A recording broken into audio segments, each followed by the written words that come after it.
Friends, welcome back to channel. So आज हम एक नया चैप्टर स्टार्ट करने वाले हैं फाइनेंशियल मैनेजमेंट में, दैट इज़ फाइनेंशियल फॉरकास्टिंग। ठीक है, अभी जो लास्ट चैप्टर हमने कंप्लीट किया है वो है कैपिटलाइजेशन। ठीक है, ये सारी वीडियोस जो भी मैं अभी तक अपलोड कर चुकी हूँ regarding the chapter financial management, वो सभी आपको अवेलेबल हैं ऑन माई चैनल एडुकॉम।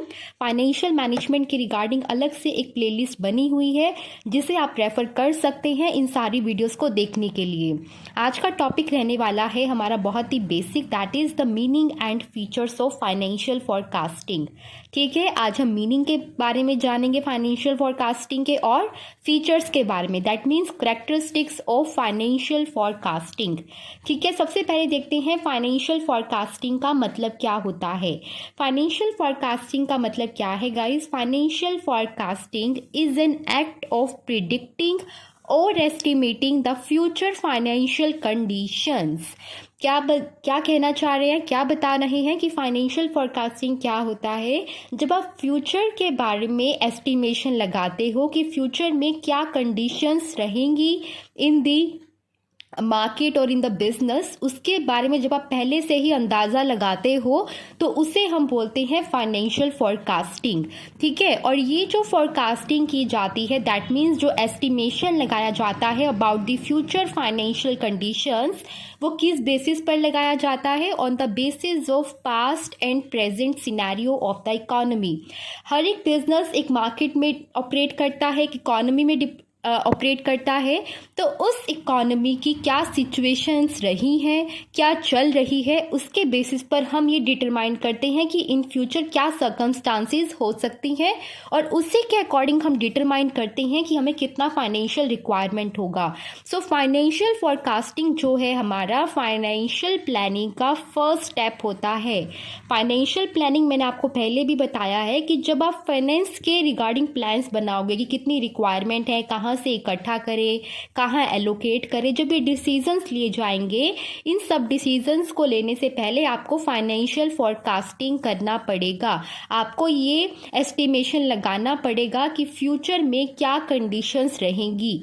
ठीक है, कि क्या फाइनेंशियल कंडीशंस रहेंगी, तो इसे हम बोलते हैं financial forecasting. Means to make the estimation about the future, कि फ्यूचर में क्या होगा। जब आप एक बात अगर यहाँ लॉजिकली देखोगे कि जब भी आप फ्यूचर के बारे में एस्टिमेशन लगाते हो तो वो एस्टिमेशन हमेशा एक्यूरेट हो ऐसा ज़रूरी नहीं होता। There are always the chances of error, क्योंकि आप जो एस्टिमेशन लगा रहे हो वो फ्यूचर के रिगार्डिंग लगा रहे हो, और फ्यूचर इज़ ऑलवेज अनसर्टेन।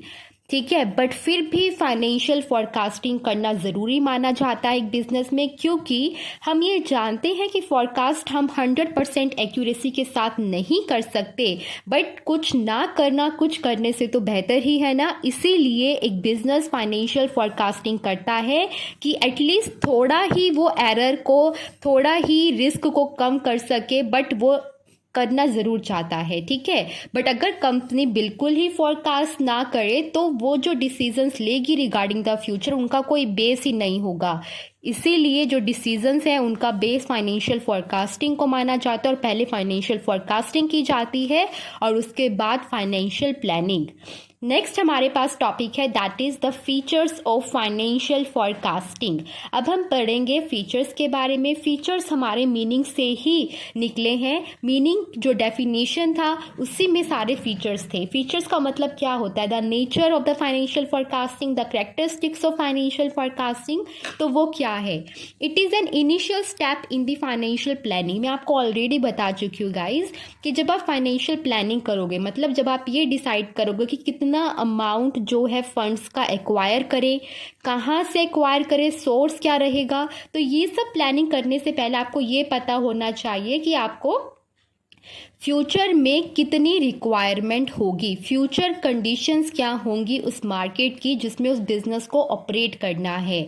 और फ्यूचर के बारे में कोई भी 100% एक्यूरेसी से जज नहीं कर सकता, बट फिर भी अपने डिसीजंस को बेटर करने के लिए फाइनेंशियल फॉरकास्टिंग एक बिजनेस के द्वारा की जाती है, जहां पर वो एस्टिमेशन लगाता है फ्यूचर रिक्वायरमेंट्स के बारे में। ठीक है, so it is an initial step in the financial planning. Financial forecasting is N estimation of future events. ये मैंने आपको बताया कि फाइनेंशियल फॉरकास्टिंग में करते क्या हैं, एस्टिमेशन लगाते हैं कि फ्यूचर में हमें कितनी रिक्वायरमेंट है। सपोज कीजिए आप जो है इस साल आपके जो एक्सपेंसेस हैं, इंडिविजुअल एक्सपेंसेस, आपके खुद के एक्सपेंसेस 1000 रुपीज़ हैं। लास्ट मंथ आपके एक्सपेंसेस थे 850 और उससे लास्ट मंथ आपके एक्सपेंसेस थे 950। तो यहाँ पर आप ये देख रहे होंगे कि हर महीने, इस महीने, लास्ट टू लास्ट महीने आपके जो एक्सपेंसेस है वो 1000 के अप्रॉक्स हैं, राइट। तो आपका अगर हम फ्यूचर एस्टिमेशन लगाएं कि नेक्स्ट मंथ कितना खर्चा आएगा, आपको कितने पैसे चाहिएंगे अपने खर्चों के लिए, तो हम क्या बोलेंगे कि 1000 तो कम से कम चाहिएंगे, क्योंकि इससे भी ज़्यादा हो सकते हैं और इससे कम भी हो सकते हैं, तो 1000 हम ले लेते हैं। तो ये ज़रूरी नहीं है कि 1000 ही आपका खर्च आएगा, हो सकता है थोड़ा इससे ज़्यादा आए, थोड़ा इससे कम आए, बट फिर भी हमने ये फॉरकास्ट किया ताकि हम अपने डिसीजंस को, अपने एक्सपेंसेस को, अपने जो भी हमारी फ्यूचर एक्टिविटीज़ हैं, कॉस्ट एक्टिविटी होंगी, जो कॉस्ट इन्वॉल्व करती होंगी वो एक्टिविटीज़, या फिर जो इनकम जनरेट करने वाली होंगी वो एक्टिविटीज़, उनको बेटर वे में परफॉर्म कर सके, ठीक है।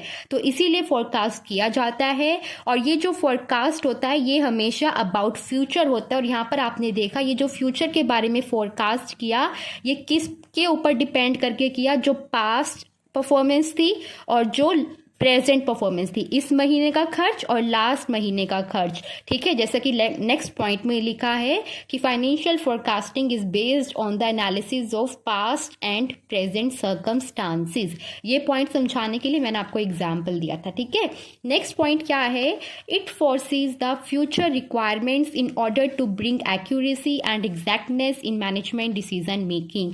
100% एक्यूरेसी का आना मैंने आपको पहले ही बताया है पॉसिबल नहीं होता, बट फिर भी एक कोशिश की जाती है कि मैनेजमेंट के डिसीजंस को बेटर करने के लिए, उनको और अच्छा करने के लिए फाइनेंशियल फोरकास्टिंग की जाए, फ्यूचर के बारे में एस्टिमेट किया जाए, ताकि इन फ्यूचर जब आपको एक्चुअल अपना पैसा खर्च करना होगा, प्लानिंग करनी होगी, वो आप एक बेटर वे में कर पाओ, ठीक है। तो ये था 4th point of features of financial forecasting. Last जो फीचर है वो क्या है, it minimises the future risk and uncertainties. एक बात यहाँ पर आपको देखना है, क्या लिखा है, मिनिमाइज, कम करता है, एलिमिनेट नहीं करता, ठीक है।